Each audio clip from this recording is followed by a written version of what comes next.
So before the game even started, I got a warning, and a warning is not good. I actually had to beat one of the best players, if not the best player in Canada. Now this tiebreaker was as close as it gets. It went to full overtime, and then it went into sudden death. So this past week, I went to 2 Pokemon card tournaments. I went to a challenge on Thursday, and then the second tournament I went to this week was for this Saturday at 11 a.m. for a Pokemon Cup, and it finally happened. As you can tell by the title of today's video or thumbnail, I won my first ever Pokemon Cup. Now I did vlog the tournament, however I just vlogged it all on my phone right here. I should probably get a Miraidon sticker. But yeah, I vlogged it on my phone just for like a short form YouTube short, TikTok, you know, Instagram reel. I didn't vlog the full thing like I usually would because I've just been overwhelmed with the amount of content I'm behind on editing. I have like Japan vlogs from last December that haven't gone up. I have Toronto Regionals Day 2. I have a guide for Pokemon card there's a lot of content on this channel I'm cooking up. So if you want to help me get to 30,000 subscribers by the end of the year, you know, there's some good reasons to do so. This is the mat right here. This is the mat, and I'm so happy. It's upside down. I'm so happy that it is Meowscarada, my favorite Pokemon from Scarlet and Violet in terms of the starters. Look at this mat. Oh my gosh. I'll have some B-roll in just a second to show it real up close, but it says champion. I'm finally a champion. I finally won a cup. The matchups were sweaty, okay? I actually had to beat one of the best players, if not the best player in Canada, to win the tournament. The pricing was probably some of the worst pricing I've seen for a Pokemon Cup ever. Entry was $25 Canadian, and upon entry, we weren't even supposed to get a prize pack or a booster pack. There was some finagling happening, and each person ended up getting one prize pack series 3 for entry, which, you know, it should be the minimum requirement for any cup. For first place, I got a booster box of Paradox Rift. So we're going to be opening this up on the channel in hopes of pulling an Iron Hands EX Alt Art. I like to upgrade the cards in my deck when I do get like a big W. Like when I won a Pokemon Challenge at Banana Games, I upgraded instantly my Miraidon to a Special Illustration Rare Miraidon to celebrate using the store credit I had won that tournament. We won this or $180 store credit, and I was like, well, I want to get some more content for you guys. So give me the booster box. I'll pull the heat. I'm not too worried about it. And then we also won 6 play packs right here as well in total. So 7 if you include the one we got for entry. And currently I am building a booster box of these. So I usually open them all the time. The amount of self-restraint, the amount of patience I'm practicing not opening these up is insanely high. Also, I plan to give away the 36 code cards from this booster box, so we'll probably do that during a upcoming live stream. One last thing, I am so sorry. I want to get to the comment question of the day. There's no giveaway in this one in particular, but if you want to, you know, chop it up with me, I would like to know if you have any competitive or collector Pokemon card goals that you're trying to achieve for the rest of this year for 2023. So comment down below. Let's get into the matchups for this Pokemon card tournament. So this was a 40-player tournament, and the roster was really stacked. What I mean by stacked is there was a lot of talented, skilled players at this tournament. So winning this tournament, I knew was going to be no easy feat. Here's a photo right now of the overall standings after round 9. And just to go over some of these big names, players like Anil S. I forget how to say his last name, so we're just going to say S. Anil, who recently got, I believe, 11th place at the Latin American International Championships. He was there playing Miraidon. I think he was playing Miraidon at this tournament too. I'm not entirely sure. There's other players there like Piper Lapine, who came in first place at the Toronto Regionals last year. We also had Ciaran, who was the 3rd place player at the Latin American International Championships with Gardevoir, and he was also ranked #1 in Canada last year in the overall leaderboards before going into Worlds. One of the, probably the best player at this tournament. Those were some of the most talented players that just come to mind looking at the standings right here. This is just as typical. This is a typical cup in Toronto. If you play in the Greater Toronto area, there was another cup also happening the same day, about like an hour-ish away at 401 Vaughan, and that cup had players like Raymond Long there, who won a regional this year. Toronto is stacked. This is one of the hardest places to play Pokemon, so it forces you to get really good, which is, you know, fantastic if you're hyper competitive. So the deck I played for this Pokemon tournament was Miraidon EX, and the 60 card list is on screen right now. Here's a screenshot from my my Instagram, and I used the exact same 60 card list that Yuho used to win the Latin American International Championships. Now I used this exact same 60 as well for the challenge where I bubbled out of 4th and got 5th place at. This deck is great. I'm going to continue rocking with this deck, and I'll actually be doing a full breakdown of this deck along with Miraidon in general. So if you are thinking about picking up Miraidon, maybe buy the League Battle deck and spend maybe like 20-30 bucks to upgrade it to bring it to a top tier best deck in format kind of deck, I got you covered with the free tutorial. No Metafy coaching over here.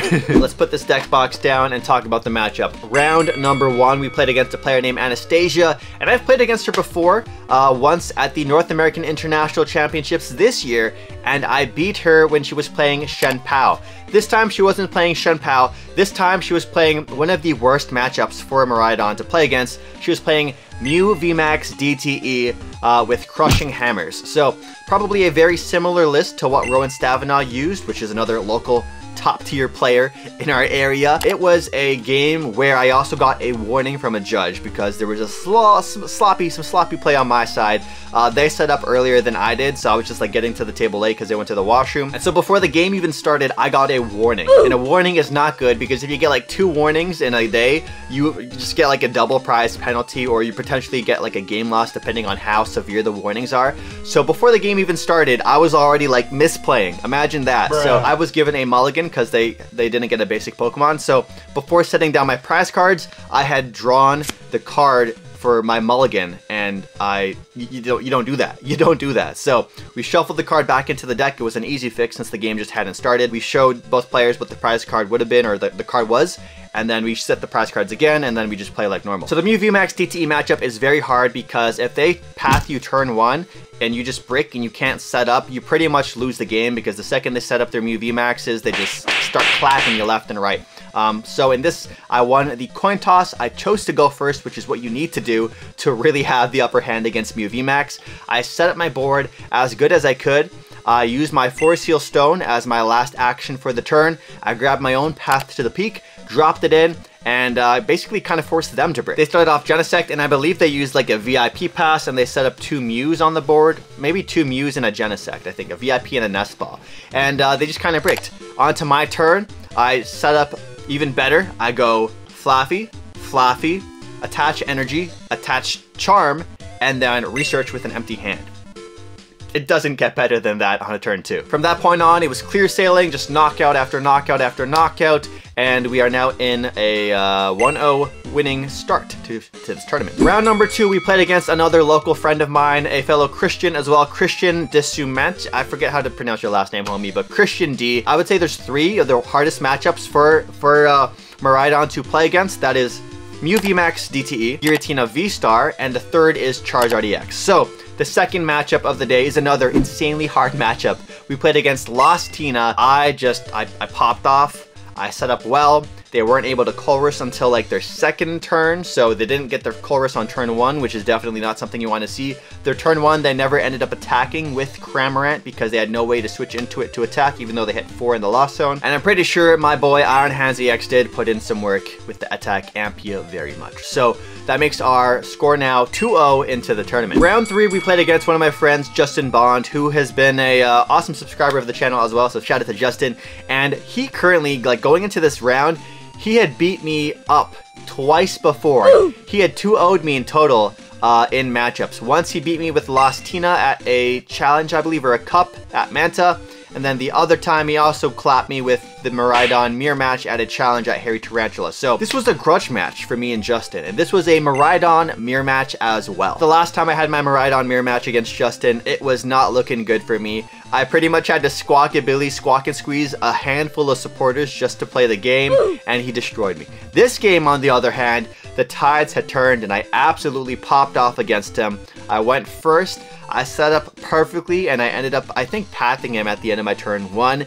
They just didn't get set up the way you want to, especially after my huge setup. I think they even played like 3 generators, and they just weren't hitting either. My generators worked, his didn't. And after all that was said and done, we finally got my revenge on the homie Justin, making our record now 3-0. Going into round number 4, we play against another friend of mine at the local scene, or in the local scene. We played against Dustin, and if there was a player that was as dedicated to Shen Pao as I am with Miraidon, Dustin is this player. Not only is he as loyal to Shen Pao as he is, but he's also one of the, I think, if not, he's like tied for the #1 play points.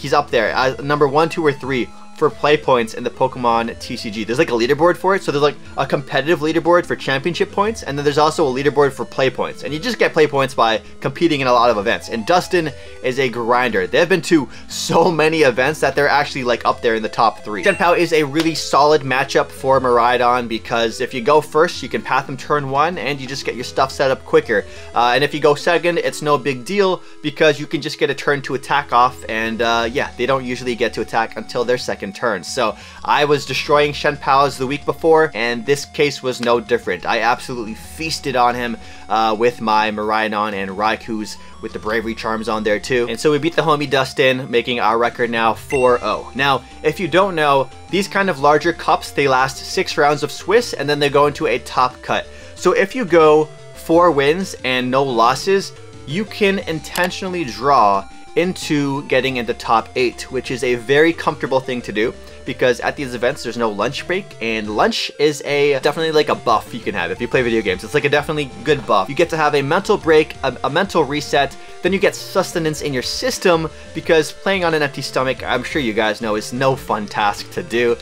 So I ended up going to A&W nearby and grabbed some burgers and fries with some of my homies, and we actually ID'd in round 5 against my friend Alex, who was a fellow Miraidon player, and we end up playing against him later into the tournament. So we ID, making my record 4-0-1, and when you draw in a tournament you get +1 point, and if you win a game you get +3, and if you lose, well, you get 0. So we now have 13 match points going into the final round with 4 wins and 1 tie. Going into round 6, we were paired up against the person who is currently rank 1 at this cup. They were 5-0, and they didn't ID the previous round because they got down paired into playing against Ciaran Farah. They beat Ciaran, so they had the highest record going into my matchup. I offered, hey, you want to intentionally draw? Because like it makes no difference to me or him. We're gonna both be locked in the top cut.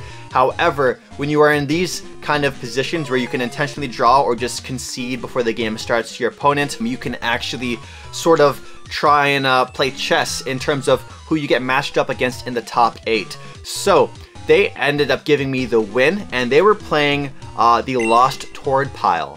This was the deck that Tord played at LAIC, I believe, where it has like Palkia, Roaring Moon in there too, and the Lost Zone engine as well. They gracefully gave me the W, making our record 5 wins, 0 losses, and 1 tie, making us the rank 1 seed going into top cut. So now I basically had like an hour of 10 minutes of just downtime, just chilling, hanging out, which was really, really nice after a long day. So this means I would play whoever is in 8th place, and Robert would play whoever is in 7th place. So it was a very close top 8 cut. We actually had my friend Dustin, who I beat, bubble out and become 9th place, so he just missed the top cut, unfortunately. And so we ended up playing against Ciaran. Ciaran was playing Gardevoir EX. I think the same version of the deck that he played at LAIC, which became like really popular because it made a lot of noise. He played no VIP, I believe, in that version. So I think he played the same 60, I'm not sure. And also, if you don't know, Ciaran actually has a YouTube channel. They're starting to create content on their own as well. So I'll leave Ciaran's channel linked down below. Check it out. He also does a podcast. And I was telling him after the match, yo, I think you're like the Joe Rogan of Pokemon right now in terms of the guest that he's having onto his podcast. He's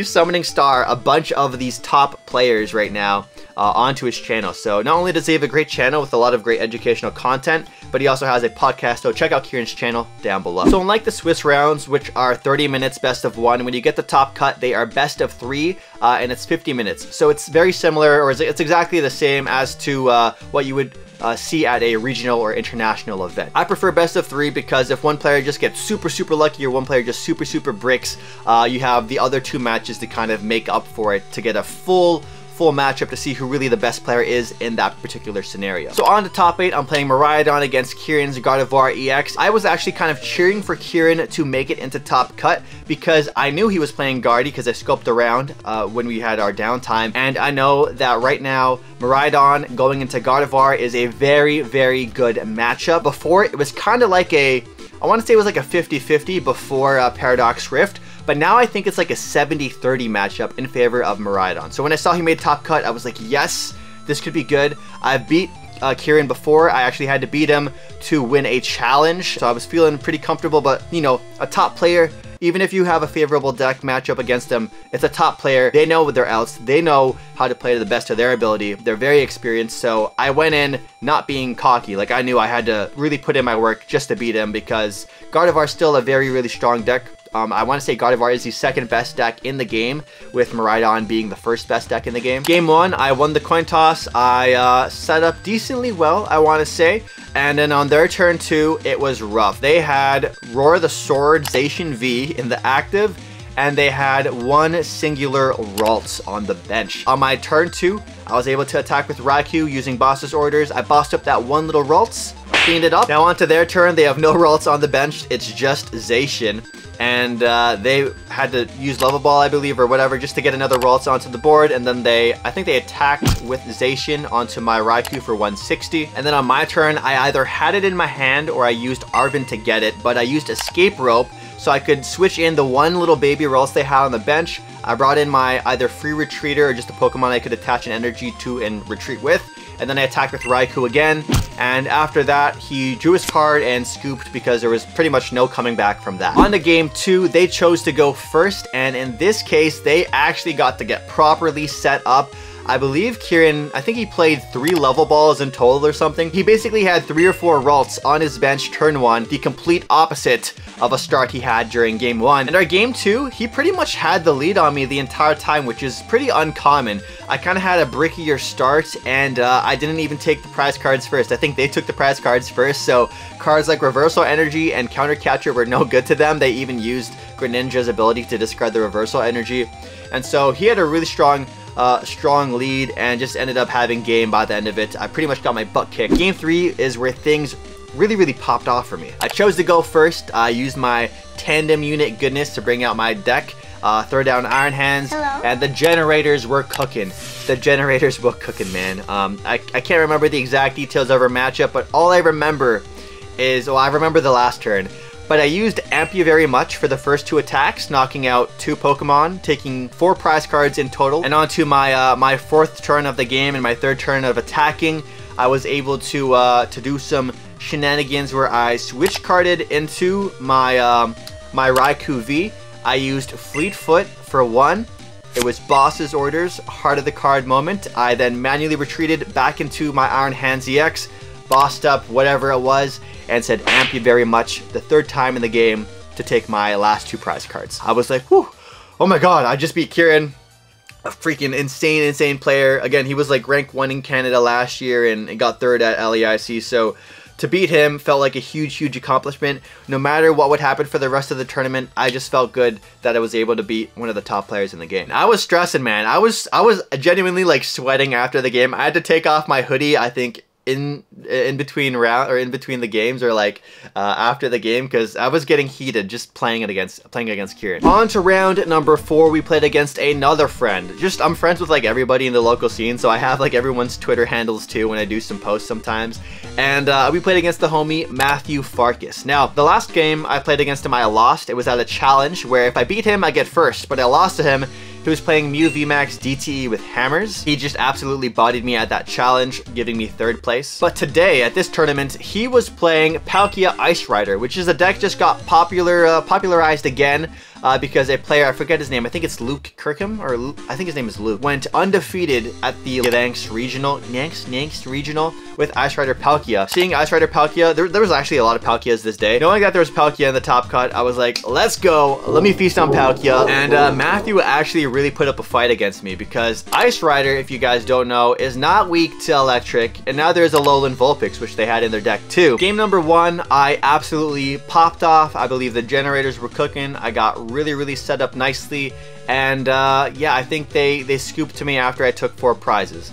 Game number 2, things flipped around completely on its head. They got to go first, and they got set up really well. They started double VIP pass. It went down to like Greninja on their bench. They also used the Urn of Vitality or whatever, the new Urn Earth and Steel Vessel to get energies into the discard and draw more cards. Like, if you could cook up and imagine a dream turn 1 for Palkia Ice Rider, that is what Matt had for his turn 1. Then on to my turn, and it was a decent turn. I want to say I kept things competitive to the end, And then he ended up taking that game, making the series 1-1, bringing us to one final game at the tiebreaker. Now this tiebreaker was as close as it gets. It went to full overtime, and then it went into sudden death. There was one play I want to mention before I talk about the overtime and sudden death stuff that Matthew pulled off, which absolutely like blew my mind. It was so nasty. So on their turn 1, they played VIP and they didn't grab Greninja, which was like, what? Where's your Greninja? Obviously you know where it is. It's in the prize cards. So during this game, to even up the prize trade, because I believe I did take a 2 prize knockout at some point, they had used Hisuian Heavy Ball to grab their Radiant Greninja from their prize cards. They benched it. Then they used Palkia V-Star to load up the energies onto it, and then they used Cross Switcher to bring up my Miraidon with no energies on it, and then they knocked out both my Flaffy and a Mareep on my bench, completely destroying my energy acceleration options, besides the one copy of Electric Generator that I had left in my deck. Now I only benched those Flaffies and Mareeps because I knew he had prized the Greninja, but had I seen this play was possible for him to do, I never would have benched those two. So this game went into full overtime. When overtime is called, it goes 0, 1, 2, 3. So when overtime is called, whatever player is playing on their turn, that's turn 0. And then you got the next player going turn 1. Then you got that original player who's turn 0, turn 2. So that's their last turn of the game. And then turn 3 would be the last turn of the game. And if the game is tied in terms of prize cards, there has to be a designated winner, because you can't just not have a winner in these circumstances that are in top cut. So for sudden death, to determine the winner, it's the player who takes the first prize cards next wins the game. So we were tied to 4 prize cards apiece. And on Matthew's last turn of the game, turn 3, he wasn't able to take any extra prize cards because he had just destroyed my Flaffy and Mareep, so he had no extra attacker lined up. And on my turn in sudden death, I had game in hand, and I knew I had game in hand because the second they played Melanie just to play their supporter, I'm like, well, I have boss in my hand, so I pretty much win if I can top deck an energy. I top decked the energy I needed, and then I just switched into my Raikou, bossed up their Lumineon V or whatever, or just like a V Pokemon, and knocked it out for game. Way closer matchup than I thought it would be. If you want to play Palkia, if you're a Palkia fan, Palkia Ice Rider is absolutely the way to go right now. I actually have an unopened Palkia battle deck right here, so I'll just open this up on the channel this week, and we're also going to give this thing away. So if you want to play Palkia Ice Rider, got you covered soon. So after beating Matthew, our record is 7 wins, 0 losses, and 1 tie, which was an intentional draw. The other game in top 4 that was happening was a fellow Miraidon also playing against another Palkia Ice Rider, and that was the homie Alex, who actually beat me at the challenge the previous week at Banana Games, and he actually took first place at that challenge. They had just picked up Miraidon and they were popping off, and that meant we were having a Miraidon mirror match in the grand finals. And it's really funny too, because he was the opponent I intentionally drawed with. Now, unfortunately for Alex, he is not very well versed in the Miraidon mirror match because he's newer to the deck. Since I've been playing Miraidon for 8 months, I really know the Miraidon mirror match very well. I know like the back of my hand, and okay, I actually don't know the back of my hand very well. I probably know the streets of Tokyo, Japan more than the back of my hand. But anyways, Japan vlog's coming soon. Clever plug. Not really, I guess. Game 1 and Game 2, I pretty much just ran away with it. I set up perfectly. I squawkabilied. My generators were cooking. My dynamotors were dynamotoring. And after I beat him Game 1, he chose to go second for Game 2. And I basically did my thing again. And I specifically Force Seal Stoned for Path to the Peak. And it was, you know, the best thing you can do in the Miraidon mirror match. So we beat Alex 2-0, making us the winner of this cup, getting the booster box, the play packs, the cool playmat, and the 50 championship points as well. Now putting me just over halfway through to qualifying for the World Championships in Hawaii next year. Maybe check out the Pittsburgh or Toronto regional vlog here, or the Miraidon League Battle Deck opening, or my Japan adventure vlog from the last year. Catch you in the next one. Peace out.